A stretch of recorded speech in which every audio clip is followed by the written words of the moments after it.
Hello hi అండి, అందరికీ నమస్కారం. My name is Ram. Welcome to my report YouTube channel. మీకు ఈ ఛానల్ ద్వారా సరికొత్త విశేషాలు చెప్పడానికి నేను మా టీం పెట్టి ఎఫెక్ట్ మీకు నచ్చినట్లయితే ప్లీజ్ నా ఛానల్ లైక్ చేయండి, షేర్ చేయండి అండ్ సబ్స్క్రైబ్ చేయండి. ఓకే, లాస్ట్ వీడియోలో లాగే ఈ వీడియోలో కూడా షేర్ మార్కెట్ గురించి చెప్తానండి. కానీ షేర్ మార్కెట్ గురించి చెప్తానంటే షేర్ మార్కెట్లో ఉండే టిప్స్ గురించి చెప్పే ముందు ప్రేక్షకుడికి అర్థమయ్యేటట్టు అండ్ నా సబ్స్క్రైబర్స్ ఎవరైతే ఉన్నారో వాళ్ళలో షేర్ మార్కెట్ అంటే తెలిసిన వాళ్ళు ఉంటారు, తెలియని వాళ్ళు ఉంటారు. వాళ్ళకి అసలు షేర్ మార్కెట్ అంటే ఎలా రన్ చేయాలి, ఎలా దాన్ని వినియోగించుకోవాలని చెప్పడానికి ఈ వీడియో చేస్తున్నానండి. ఈ వీడియో కనుక మీకు నచ్చినట్లయితే సబ్స్క్రైబ్ చేయండి అండ్ మీ ఫ్రెండ్స్కి షేర్ చేయండి. ఈ వీడియోలో నేను షేర్ మార్కెట్లో నేను అనుభవించిన ప్రాబ్లమ్స్ అండ్ ప్లస్లో మీకు క్లుప్తంగా అర్థమయ్యేట్టు చెప్తానండి. ఓకే, వీడియోలోకి వెళ్ళిపోదామండి. షేర్ మార్కెట్లోకి నేను ఎలా వచ్చానని చెప్తానండి. ఫస్ట్ నేను 2020లో ఒక సినిమాకి అసిస్టెంట్ డైరెక్టర్గా చేస్తున్నప్పుడు ఒకరోజు కరోనా అటాక్ అవుతుంది అనేసి మొత్తం సినిమా అక్కడితో ఆపేసి పంపించేశారండి నన్ను. అయితే హైదరాబాద్ వెళ్ళాలా, సొంత ఊరు స్వగ్రహం వెళ్ళాలా అని ఆలోచించుకున్న టైంలో నాకు హైదరాబాదే సేఫ్టీ అనిపించింది. ఎందుకంటే నాకు ఇక్కడే అందరూ ఉన్నారనేసి నేను హైదరాబాద్ వచ్చేసాను. హైదరాబాద్ వచ్చేసిన తర్వాత సడన్గా లాక్డౌన్ వేశారు. హైదరాబాద్ మొత్తం లాక్డౌన్ వేశారు. హైదరాబాద్ అనే కాదు, ఇండియా మొత్తం లాక్డౌన్ వేశారు. లాక్డౌన్ వేసిన టైంలో చాలామంది షేర్ మార్కెట్ గురించి మాట్లాడుకుంటున్నారు. ఏంటంటే ఇప్పుడు మార్కెట్ కొలాప్స్ అయిపోద్ది, మార్కెట్ పతనం అయిపోద్ది, 2008లో ఎలా పడిందో అలా 2020లో పడిపోయింది, ఇక్కడ లైఫ్లో షేర్ మార్కెట్ లేగదు అని అన్నారండి. అబ్బో ఏంటి ఎంత ఉందా అనుకున్నా. ఈ టైంలో కనుక ఎవడైనా సరే పెట్టుబడి పెడితే షేర్ మార్కెట్లో వాడు అయితే కోటీసుడు అవుతాడు, లేకపోతే పాపం అయిపోతాడని చెప్పారు. అసలు ఏంటి మార్కెట్ గురించి మనం తెలుసుకున్నాం, మనకు చాలా తెలియదు కదా అనుకున్నాం. ఆ టైంలోనే ఒక 2-3 ఛానల్స్ ఉన్నాయి. ఒక ఛానల్ పేరు చెప్తా, డేట్ ట్యాల్స్ అనే ఒక ఛానల్ ఉందండి. ఆయన ఆ టైంలో మార్కెట్లోకి వచ్చాడు, యూట్యూబ్ ఛానల్ స్టార్ట్ చేశాడు. అప్పుడు ఆయన సబ్స్క్రైబర్స్ ఎంతంటే 5,000 7,000 నేను చూస్తున్నప్పుడు. అతను చూసి నేర్చుకున్నాను. అతను 2022కి వెళ్ళేటప్పటికి 6 lakhsకి వెళ్ళిపోయాడు. ఇప్పుడు ఎంత ఉందో తెలియదు కానీ సబ్స్క్రైబర్స్. అయితే ఆయన అనాలిసిస్ చేసి చెప్తున్నప్పుడు నేను ఏదో ఇంత నాలెడ్జ్ ఉంటుందా, మనకి ఇంత నాలెడ్జ్ తెలుస్తుందా, మనం అంతా గెయిన్ అవ్వగలుగుతామా, ఏం రావు అతను అంత క్లారిటీగా చెప్తున్నాడు, ఏదో చాలా పెద్ద విషయం అనుకున్నా. బట్ డే బై డే నేను చూసి నేర్చుకుంటున్న టైంలో అని చెప్పి ఉట్టిగా నేనే బాగా ఆలోచిస్తుందా అనే ఫీలింగ్ వచ్చింది. బట్ నేనే సంపాదించలేదు అనుకోండి, అది వేరే విషయం.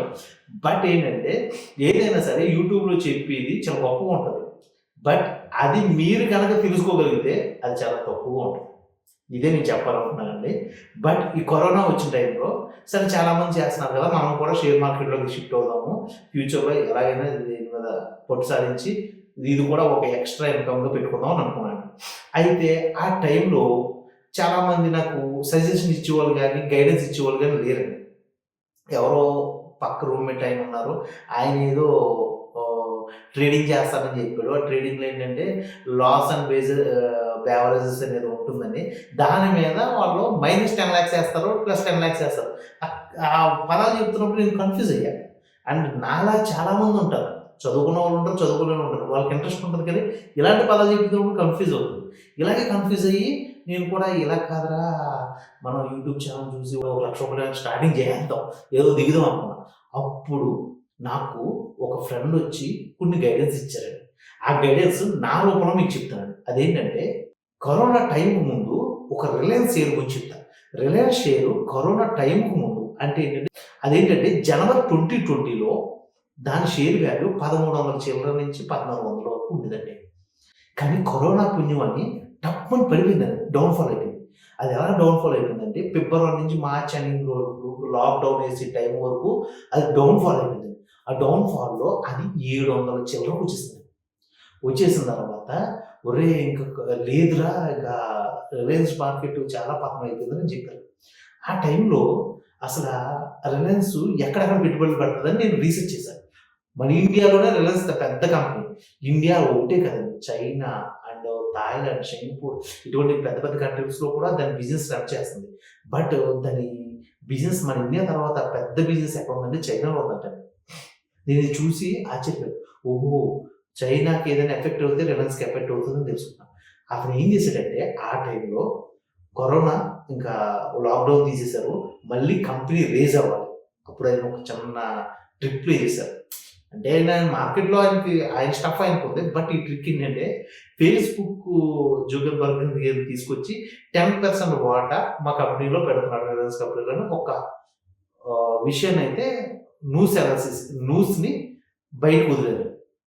వదిలేటప్పటికి మార్కెట్‌లో మళ్ళీ ఆయన రికవరీ స్టార్ట్ అయింది షేర్ మార్కెట్‌లో. 700 షేర్ కాస్త 1300కి జూన్ నెలకి వెళ్ళిపోయింది. 2020 జూన్ నెలకి 700 షేర్ 1300కి వెళ్ళిపోయింది. ఓహ్! సూపర్ కదా అనుకున్నా. అబ్బా! అప్పుడు పెట్టుంటే రిలయన్స్‌లో రూ. 700 అని ఆలోచించాను. ఒక 10 షేర్లు తీసుకుంటే మహా అయితే 7000 అవుద్ది. ఈవేళ 1300కి వెళ్ళిందంటే కనీసం కాదన్నా 5000 లాభం అవుతుంది. 2 నెలలు 5000 లాభం అంటే ఎవరు ఇస్తాడురా? మంచిదే కదా అని అనుకున్నా. బట్ నాకు తెలీదు. ఎలా చెయ్యాలో తెలీదు. ఎవడు గైడెన్స్ ఇచ్చేవాడు లేడు. ఇలా గైడెన్స్ ఇవ్వకూడదు సెబీ రూల్స్ ప్రకారం ఎవడుని ఆహ్, యూట్యూబ్ ఛానల్ ద్వారా గాని, ఆన్‌లైన్ మాధ్యమాల ద్వారా గాని ఇవ్వకూడదు. బట్ ఫ్రెండ్‌గా మీ ఫోన్‌లో ఎవరైనా చెప్పుంటే ఓకే డన్. అయితే నాకు ఇది తెలియక నేను వదిలేసా. బట్ ఆ రిలయన్స్ షేర్ అలాంటి రిలయన్స్ షేర్ కానీ, కొన్ని షేర్స్ చూస్తా ఉన్నా. అయితే ఆ టైంలో రిలయన్స్ షేరు 1300కి వెళ్ళిందండి. సరే ఇప్పుడు కొందామంటే ఇప్పుడు అదే స్థానంలోకి వచ్చేసింది. కరోనాకు ముందు ఎలా ఉందో అదే స్థానంలోకి మళ్ళీ అది వచ్చేసింది. సరే ఇప్పుడు వద్దులే, సరే ఇప్పుడు మళ్ళీ పడితే కొందాం అనుకున్నాం. అది ఎక్కడ పడతలేదండి. అక్టోబర్‌కి వెళ్ళేటప్పటికి 1600కి వెళ్ళిందండి. ఇలా చూసుకున్నా. నాకు అర్థం కాలా. మళ్ళీ డిసెంబర్‌కి వచ్చేటప్పటికి 2100కి వెళ్ళిపోయిందండి. ఇప్పటికి నాకు గుర్తు. ద బెస్ట్ షేరు ఇప్పటికి నాకు గుర్తు. ద బెస్ట్ షేర్ అండి అది. ఒరేయమ్మ! నేను షాక్ అయిపోయా. ఏంట్రా ఏం జరుగుతుందిరా అనుకున్నా. సరే ఓకే. ఇంకేదైనా షేర్ చూద్దాం అనుకున్నా. అప్పుడు జీ ఎంటర్‌టైన్‌మెంట్ షేర్ ఉందండి. అది రోజుకి రూ. 100 గేమ్ ఆడుతుందండి అది. ఎలాగంటే 400 నుంచి 500కి వెళ్తాం. 500 నుంచి 400కి రావడం. ఇలా గేమ్ ఆడుతుంది. ఆ టైంలో నేనేంటంటే ఇంట్రా డే ఆడా. దగ్గరగా 4000, 3000 వచ్చాయి. అలాగా రోజు ఆడేవాడిని. ఓకే. బాగా ఇంట్రెస్ట్‌గా అనిపించింది. ఎవరైనా డబ్బులు కనిపిస్తున్నారా అనేసి చేసేవాడు. ఇంట్రా డే చేసేవాడు. ఆ టైంలో ఎవడో వచ్చి బ్యాంక్ నిఫ్టీస్‌లో పెట్టు. దీనికన్నా ఎక్కువ అని చెప్పాడు. అంటే ఇంట్రా డేకి బ్యాంక్ ని బ్యాంక్ నిఫ్టీలో ఎక్కువ వస్తాయండి డబ్బులు.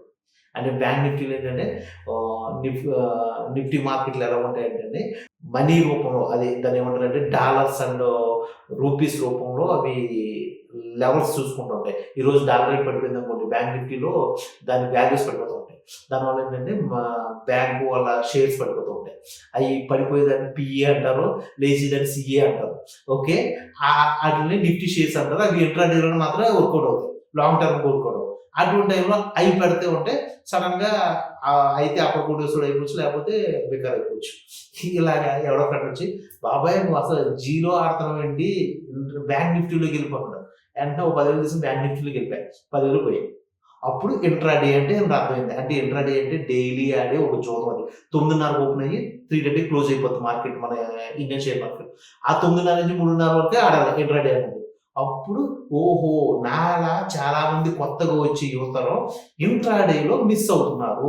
ఈళ్ళకి షేర్ అంటే ఏంటో తెలీదు. జస్ట్ క్యాండిడ్ లెవెల్స్ చూసుకుంటూ పెట్టిండు ఆయన. అసలు న్యూస్ అనాలిసిస్‌ని ఏమి ఫాలో అవ్వడాడు. వాడు జస్ట్ టిప్ ఇస్తాడు. ఆ టిప్ బట్టి ఎవరు పెరుగుతుందిరా పెట్టేయి. తగ్గుతుందిరా పడిపో తీసేయి. ఇలాగా మిస్ హ్యాండ్లింగ్ అవ్వడం అనేది ఇంట్రా డేలో జరుగుతుంది.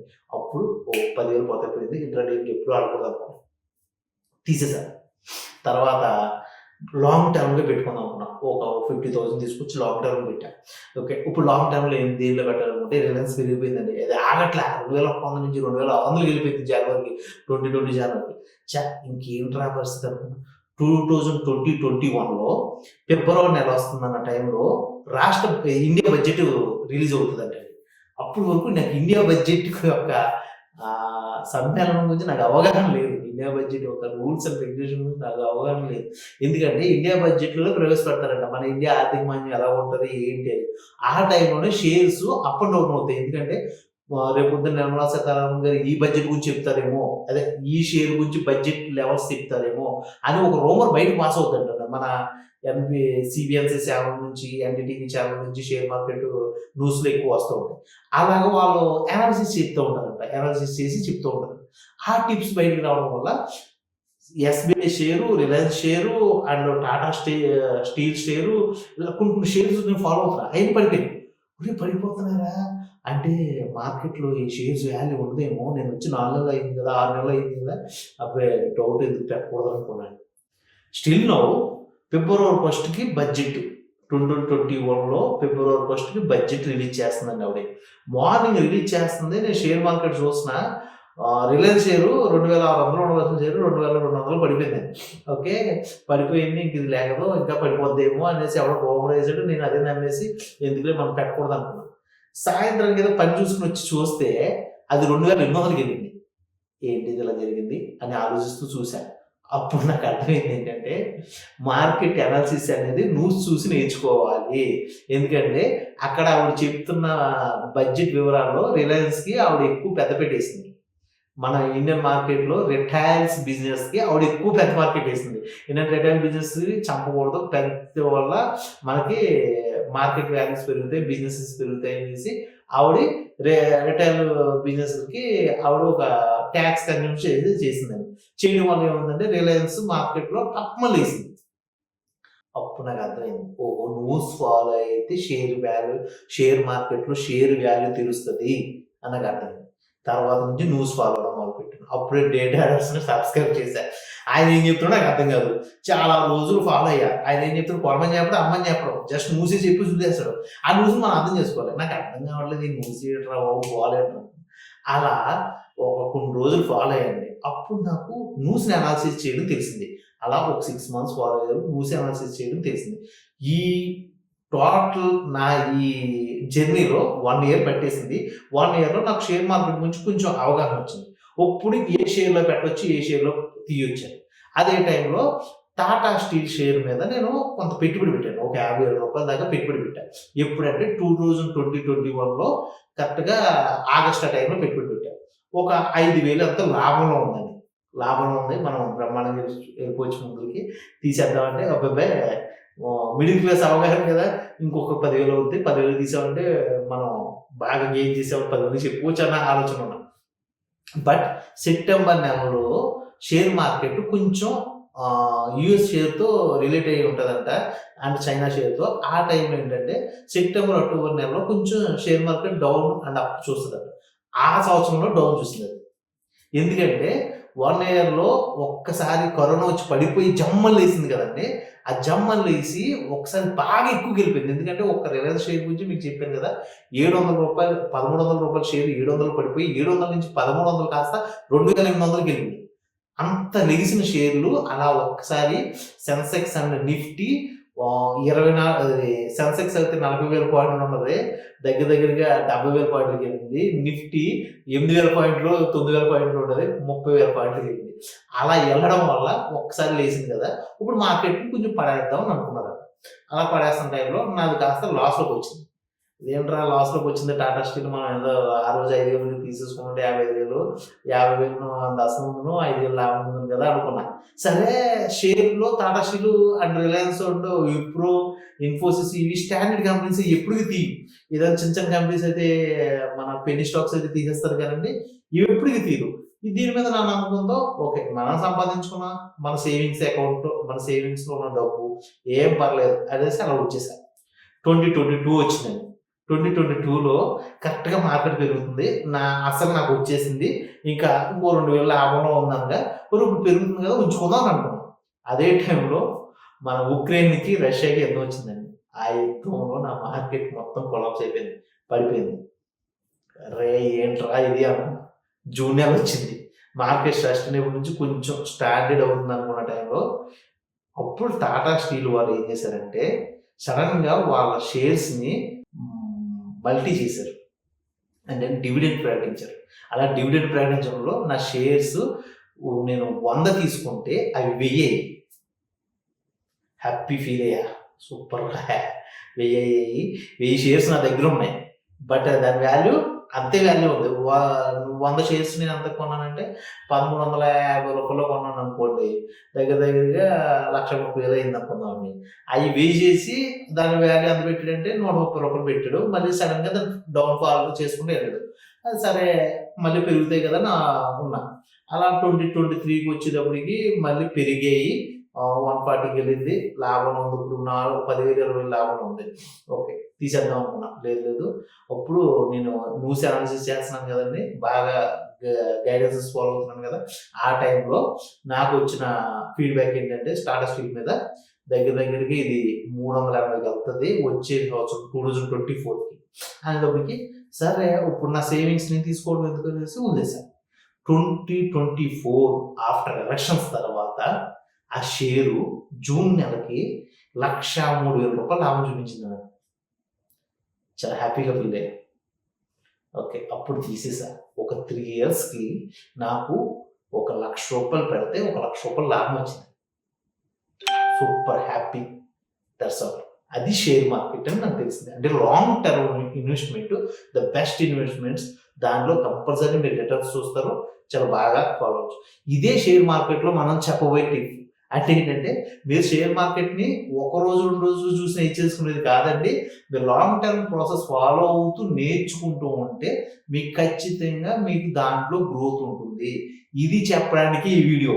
అంతేగాని ఒరేయ్ అది కొనుక్కో ఇది కొనుక్కో అది నేను చెప్పకూడదు. అది చెప్పినా కూడా అది ఫాల్స్ అవుతుంది. ఎందుకంటే నేను చెప్పింది నేను ఎదురవడానికి నేను కంపెనీ వాడటం కాదు, రేపు నేను షేర్ పెంచేయడానికి. ఆ కంపెనీలో షేర్ ఎప్పుడు పడుతుంది ఎప్పుడు పెడుతుంది కంపెనీ ఓనర్ కూడా తెలియదు. సెబీ రూల్స్లో సెబీ మార్కెట్లో ఉన్న ఎంప్లాయీస్ తప్ప. ఓకే, ఇది మీకు అర్థమైతే ఖచ్చితంగా మీరు షేర్ మార్కెట్లోకి అడుగు పెట్టాలనుకున్నప్పుడు మీరు దాని గురించి క్షుణ్ణంగా తెలుసుకుంటూ ఉండండి. అంటే రోజు మీరు ఒక సేవింగ్స్లో ₹100 తీసుకుని షేర్ మార్కెట్లో దిగండి. దాంట్లో కొన్ని యాప్స్ ఉన్నాయి. ఇప్పుడు మీకు సేవింగ్ అకౌంట్స్ ఎలాగా అలా షేర్ మార్కెట్ కూడా కొన్ని యాప్స్ ఉంటాయి. Zerodha, Angel Broking and some ICICI, HDFC, some బోల్డన్ని యాప్స్ ఉన్నాయి. ఆ యాప్స్లో మీరు లాగిన్ అయ్యి డిమోట్ అకౌంట్లో మీరు లాగిన్ అయ్యి ఖచ్చితంగా మీరు షేర్ మార్కెట్ గురించి తెలుసుకోండి. ఫస్ట్ డిమోట్ అకౌంట్లో లాగిన్ అయిన తర్వాత మీరు ₹100 పెట్టి చిన్న చిన్న షేర్స్ కొనుక్కోండి. మీకు బెస్ట్ అనిపించిన షేర్లు అంటే మీకు అనిపించండి కాదు, రోజు నేను చెప్పినా ఎవరో ఇంకొకళ్ళు చెప్పిన చూడండి, అనాలిసిస్ చేయండి, చిన్నగా పెట్టండి. రోజు దాన్ని చూస్తూ ఉంటే దాని బతుకు, దాని జీవితం గమ్యం, దాని జర్నీ మీకు తెలుస్తాయి. అలా తెలిసిన తర్వాత దాని మీద మీకు అనాలిసిస్ చేయడం మీకు అలవాటు అవుతుంది. అప్పుడు మీరు పెట్టిన పెట్టుబడికి రిటర్న్స్ మీరు చూడగలుగుతారు. ఇది షేర్ మార్కెట్ గురించి నాకున్న అవగాహన. ఓకే, దీని తర్వాత నుంచి నేను మీకు చెప్పబోయేది ఏంటంటే షేర్ మార్కెట్లో టిప్స్ అనమాట. మీరు ఇది ఫాలో అయ్యగలిగితే, ఇది అనేది మీకు తెలిస్తే, నేను చెప్పే టిప్స్ మీకు అర్థమైతే ఎప్పుడు ఎక్కడ పెట్టాలి, ఎప్పుడు ఎక్కడ తీసేయాలని మీకు అర్థమవుతుంది. ఓకేనా? డన్ అండి. ఇదే ఈ రోజు నేను చెప్పబోయే వీడియో. ఈ వీడియో కనుక మీకు నచ్చినట్లయితే please share, like and subscribe అండి. ఇలాంటి సరికొత్త వీడియోలు మేము చేయడానికి మీరు కొంచెం ఉదయం ఇవ్వాలని నేను కోరుకుంటున్నాను. ఓకే, నెక్స్ట్ వీడియోలో మళ్ళీ కలుద్దామండి. Sign out. Bye by.